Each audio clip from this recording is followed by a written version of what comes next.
get up this early, I know. This is like the college group right here. I can tell. Stay up late, watch the college games, the pro games, excuse me.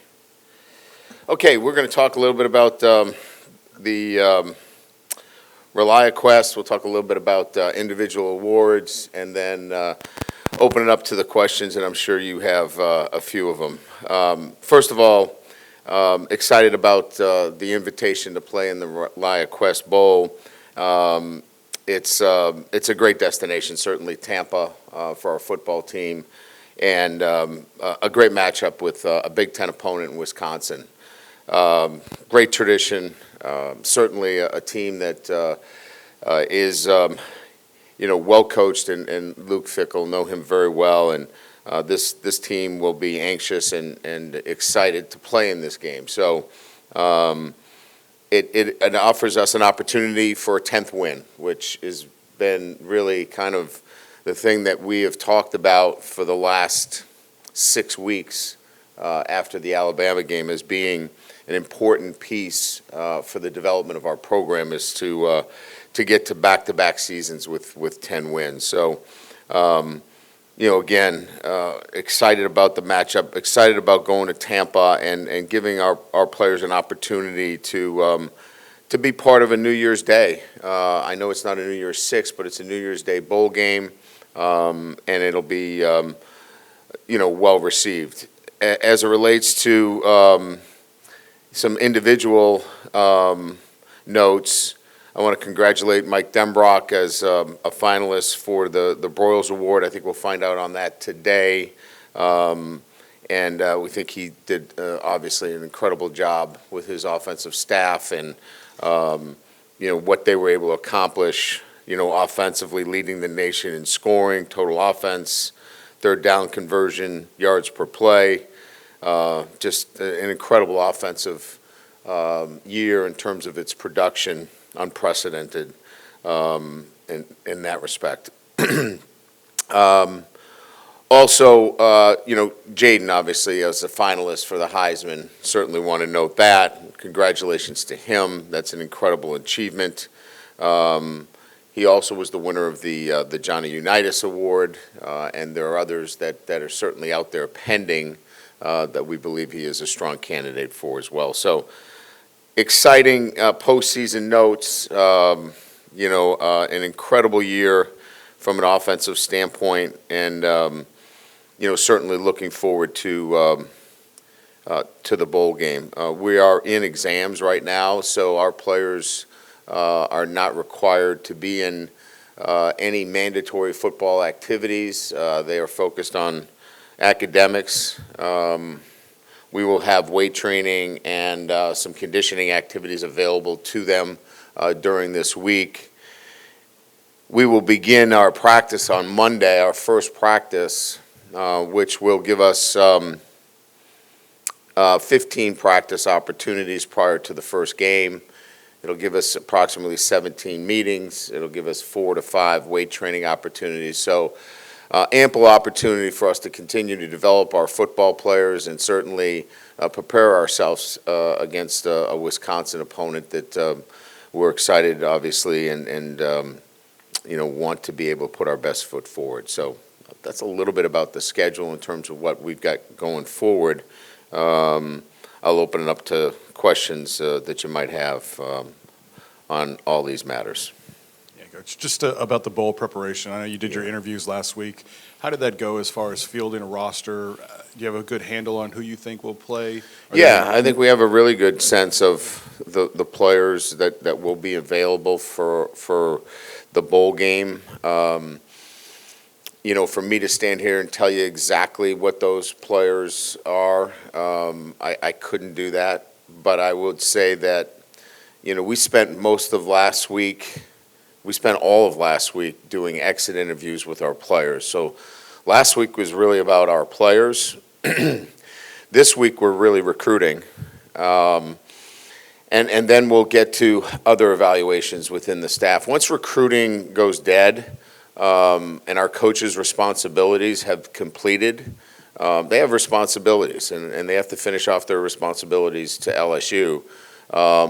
then we'll do evaluations of staff. And so that's another week away. But as it relates to our players, we feel like we're in a pretty good position relative to who we think is playing, and any of that information, will come out here in the next week or so. I think people will be interested to know what Jaden's decision was. Sure, Did he come to absolutely. one? He has not. He was he unfortunately had a death in the family and was gone for a few days. I spoke with him yesterday. He clearly knows the pros and the cons of this decision, and I do too, right?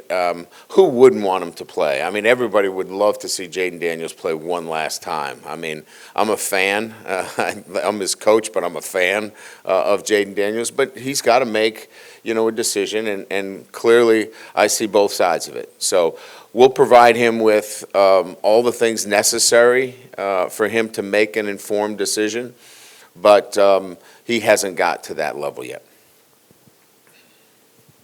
Coach, right here, in the documentary series that you all were able to put on for Jaden, he talks about when he got to campus, he might have been a little immature. And I know you've talked a lot about his decisiveness on the field, but what have you seen from him as a man and just as a leader kind of off the field in his growth here? Yeah, I think that's a really good question. Look, you hope and you want to design a culture and an atmosphere for your players on a day-to-day basis to be held accountable, to make good choices, and to be surrounded by others to do the same thing. And I think his time here has allowed him to strengthen, his accountability, his choices, and that's what we have tried to, put forth since we got here. And I think he's a product of that, and he's influenced others around him. So you know that you're making progress within your program when you see the maturation of a guy like Jaden Daniels, because not only does it happen off the field, it happens on the field. And that's what we keep trying to tell our players. Like, what you do in the classroom and how you handle yourself on a day-to-day basis will have a direct correlation to what you do on the field. And he is that example of how he's handled himself off the field, how he handles himself in his day-to-day routines, has had a direct correlation in the way he's played the game. Right, obviously, as you've talked many times, the goal is to win, to get that 10th win. But as coaches are increasingly faced with players opting out and that sort of thing, and you have to maybe look forward to developing players for the future. So how do you balance the two? I mean, you're kind of forced to, but how do you balance the two with a bowl game now?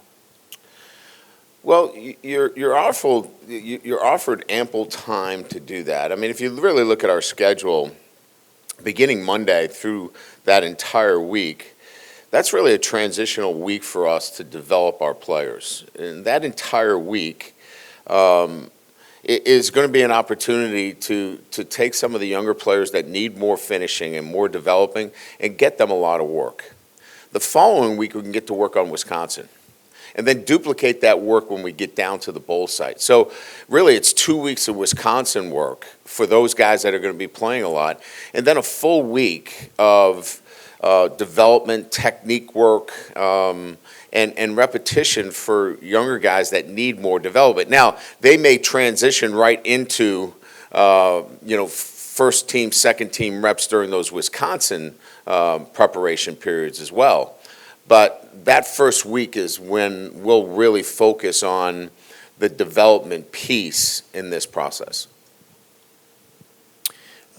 Coach, you're still in the process of evaluating your assistant coaches in terms of who will be Yes. retained and if there are any changes? Yes, sir. Yes, sir. And look, 9-3, we're here to win championships. And so our defense did not play to the level that our standard is set at. Look, nobody is happy, including everybody on the defensive side and the head football coach, that we didn't play the kind of defense necessary.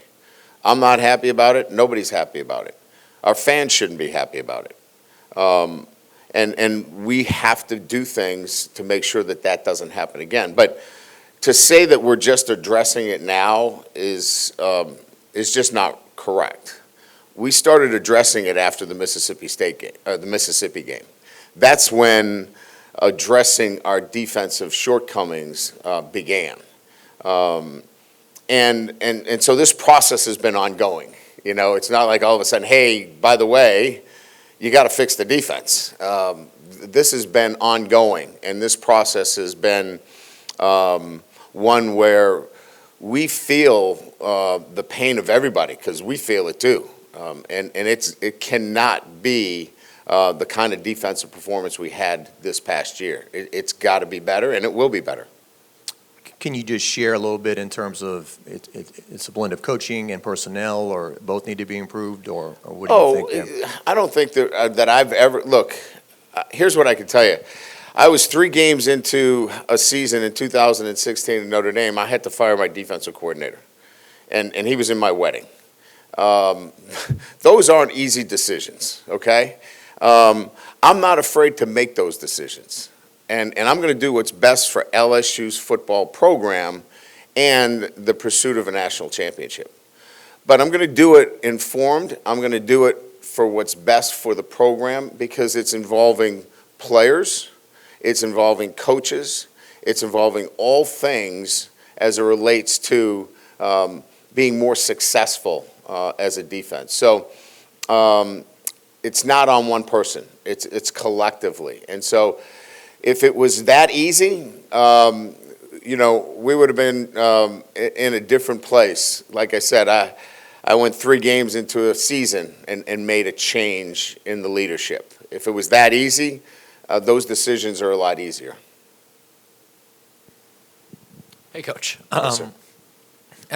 During the Pac-12 championship game, were you watching and sort of During the what? The Pac-12 championship game? Were you watching and sort of seeing how Bo Nix and Michael Penix might perform and how that could affect the Heisman race at all, like a lot of LSU fans were? I'm a Jaden Daniels fan. I was watching the game too. Yes.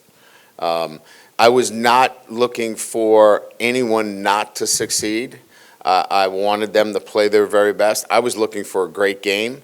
And that I was looking for both teams to play at their very best, but I wanted to see, how he measured up to who were going to be his chief competition, because I hadn't watched him play all year. It wasn't that I had this opportunity to sit down and watch Oregon play or sit down and watch Washington play. So it was an opportunity for me to sit and watch both of them play. And my unbiased opinion is Jaden Daniels is the best player in college football. Coach, as far as the transfer portal, interior defensive linemen, defensive backs, et cetera, have you made a decision? Do you know if you want to find a transfer portal quarterback? And if so, is that a tricky situation? And do you discuss that with Garrett Nussmeier and the rest of the room? Look, I mean, all the questions that you bring up relative to the transfer portal, you answer them as well. Like, your question had an answer to it, right? Look, this is a world that we live in that has got to be handled with transparency. If not, you're going to find yourself without the right personnel. So if we were to ever do anything in the transfer portal relative to a quarterback, we're talking to everybody in that room. And we're talking to recruits. We're talking to everybody. It is about transparency. It's about honesty, and it's about saying, if we're doing that, here's why we're doing it. And then making a decision and doing it. Because, again, the most important thing here is what's in the best interest of LSU's football program, not what's in the best interest of a singular person. So everything that we do in the portal is going to be to that end. It just like I mentioned relative to coaches. I mean, this is not personal, okay? I know it has a personal end of it with families are involved, and they may have to pull their kids out of school, and they may have to move, and that's difficult. But this, at the end of the day, the decisions that I have to make are in the best interest of LSU's football program. Brian, following up on that defensive staff, would you like some level of continuity, especially at this stage of where y'all are at in the program? So those are all great questions that you look, at the end of the day, you have to factor all of those things in. You're 2 years in.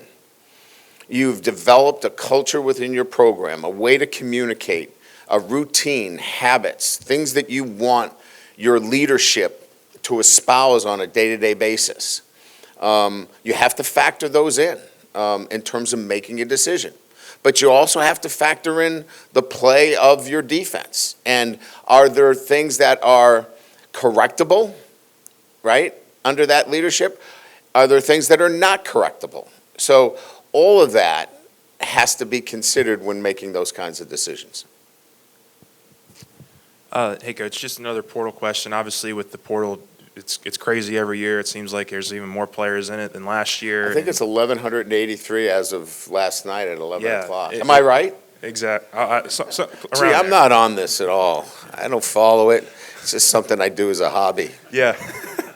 I guess, you guys have obviously taken in double digits the last couple of years, but you've obviously expressed you wanted to be more selective. But with the portal being so crazy and hectic, how do you balance being more selective and looking at all those names that are in there, and just what have you learned, I guess, the last 2 years about that process and what you guys need to do to find the right fits? Look at our defense. We took 15 out of the portal, 13 played on defense. We were not a close group. That group was not a close-knit group because they were from, different parts. They hadn't played together. We saw how they played early in the season. We saw how they played later in the season. So I said it many times, it's a red flag when you have to do that. We don't believe that we have to do that. Will we have to take maybe a player here or there at a certain position? Most likely. So we are much more targeted. We're much more focused. The question was asked about, is it defensive line? Is it quarterback? It is much more in that. We were taking literally numbers on defense to really right the ship, if you will, relative to our defensive structure last year. We're not going to have to do that. Right now, we're counting 10 out of our 11 players with the most snaps coming back next year. Now, some might say, well, that's not such a great thing. We think it is because you have experience. We didn't have that last year. So that's where we are relative to the portal. I know you've talked a lot about roster retention, and a lot of coaches, they like these bowl games because it does give them those extra practices. In your experience, and maybe specifically for this year, how important are those 15 extra practices for the development of some of the younger guys that might not get the opportunities in October, November? They're important. Here's why they're equally as important as any other time. When we're balancing our roster, I'll give you an example. The Howard kid, right? We held on to him at the 3-game max until A&M. And then we put him in against A&M. He played pretty good. And so he used his 4th game in that last year. We're excited about playing him in the bowl game because he gets that extra game.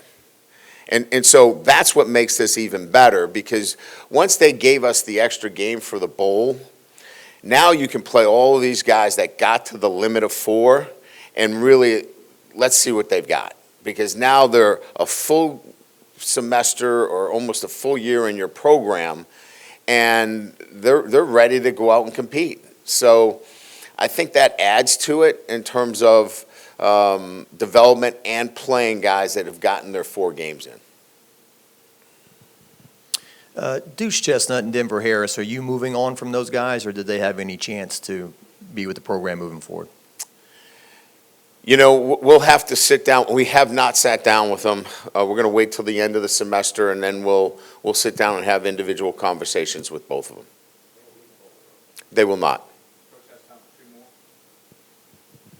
Hey, Coach, when you have players up for individual awards, especially an award like the Heisman, I guess what does that mean, impact-wise when you're going into the season of heavy recruiting right now? Well, I think all of them go to certainly if you come to LSU, you keep the dream alive for this, right? Everybody has a dream of being a Heisman Trophy winner or winning the Blitnikoff or winning, any of the trophies that are on display in the front of our lobby. It's not something that you can't achieve. So when you have a situation where in 19 we had a Heisman Trophy winner and hopefully we have one in 23, that's pretty powerful. That's really powerful when you have two Heisman Trophy winners in such a short period of time, especially at the quarterback position. So I would not minimize the importance of that in the ability to recruit and the ability to retain. Yeah, Brian, you've been in the playoff a couple of times. This year, the committee, their decisions based on criteria, what do you think of it? Well, it was probably the most difficult one that they were confronted with. But, look, we knew that there were 5 conferences from the very beginning, and there's only 4 spots. So if you did the math, you just needed to look at the 5 conference champions and say there's 4 slots. And, look, we played Florida State and we played Alabama. 2 outstanding football teams. But the 2 football teams were different at the end of the season than they were at the start of the season. So I think that from my perspective, unfortunately, Florida State was not the same team earlier in the year than they were later in the year because of the injury to the quarterback. And look, you can take that for whatever you want, but if only 4 of the conference championship teams can go, and there's 5, you're splitting hairs because they're all great teams, but only 4 can go, and there's 5 conference champions. And I think the committee had to figure out if you're going to sit one of them out, maybe it's got to be the one that lost their quarterback. And again, I don't know. I certainly didn't sit in there, but I can see where they came from with the decision that they made. Great, thank you.